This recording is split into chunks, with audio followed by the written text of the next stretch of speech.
A few years back, Patek Philippe introduced a watch from which the world's press collectively recoiled, the Calatrava Travel Time 5524G.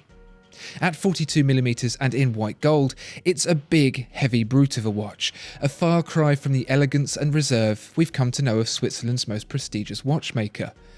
It's safe to say that no one really gets why Patek Philippe made it, but I can tell you that the brand itself does. And here's just the thing to prove it: the Patek Philippe Aquanaut. If you like these videos and want to see more, please help the channel by subscribing. Don't forget to click the notification bell too. Do you remember 1997? It's perhaps a distant memory by now, but here's a quick refresher. We sat for 3 hours and 15 minutes just to discover Kate Winslet's inability to share. We, children and adults alike, moved into a little cupboard under the stairs in Privet Drive, and we discovered a new and perhaps inappropriate use for Britain's Union Jack. The point is that 1997 and the years running up to it were pretty relaxed. The whole of the 90s was pretty relaxed. So relaxed, in fact, that the term business casual was coined, encouraging brands like Ford and IBM to slacken its policies on suits and ties. For Patek Philippe, a company built on a platform of traditionalism and formality, this was not good news. Its customers then may have been purchasing classic Patek Philippe watches in droves, but what of the customers of tomorrow?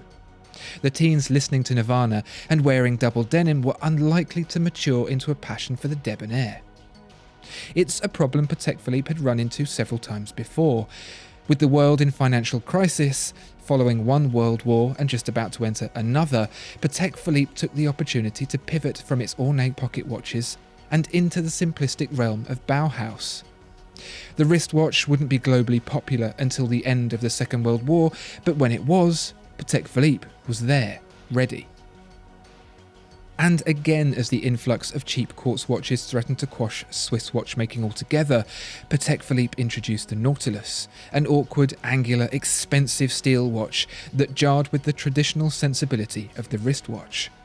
A decade on, in the height of the 80s, and the Nautilus was there, ready.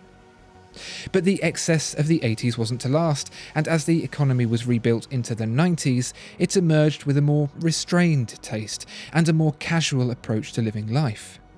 By this point, even the Nautilus was considered too uptight, with its slender profile and delicate appointment, hallmarks of the Patek Philippe that had come before it. Patek Philippe needed to dial up the casual to 11, and that forced a decision no one could have predicted. Patek Philippe created a watch with a rubber strap. It seems so harmless now, and so does the Nautilus and indeed the wristwatch itself, but that's the price you pay for being the industry's most eminent creator.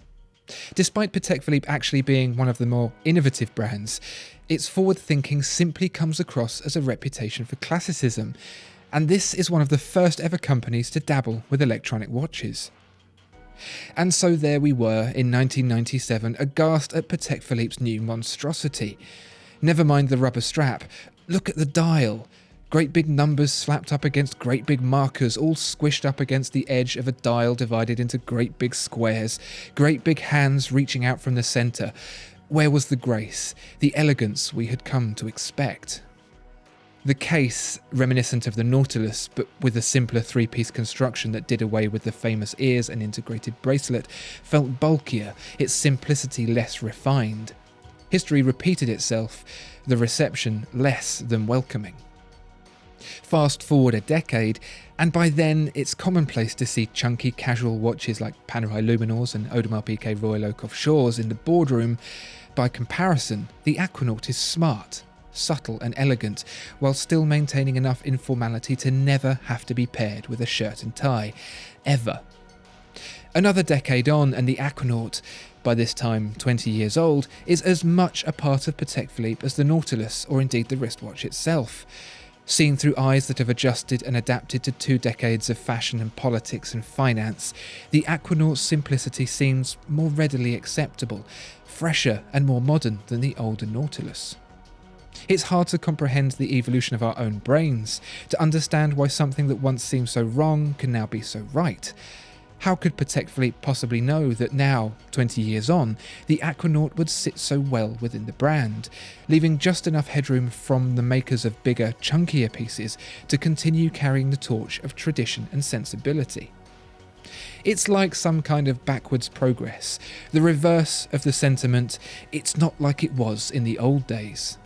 Instead, Patek Philippe has somehow managed to convince us that this is exactly what it was like in the old days, except it wasn't, because back then we were all complaining about it.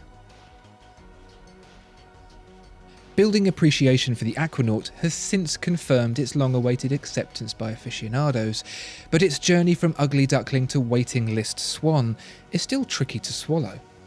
After all, why else would we have such difficulty accepting the new Calatrava Travel Time? Give it 10 years, 20 at the most, and it will be exactly what we think the brand should be.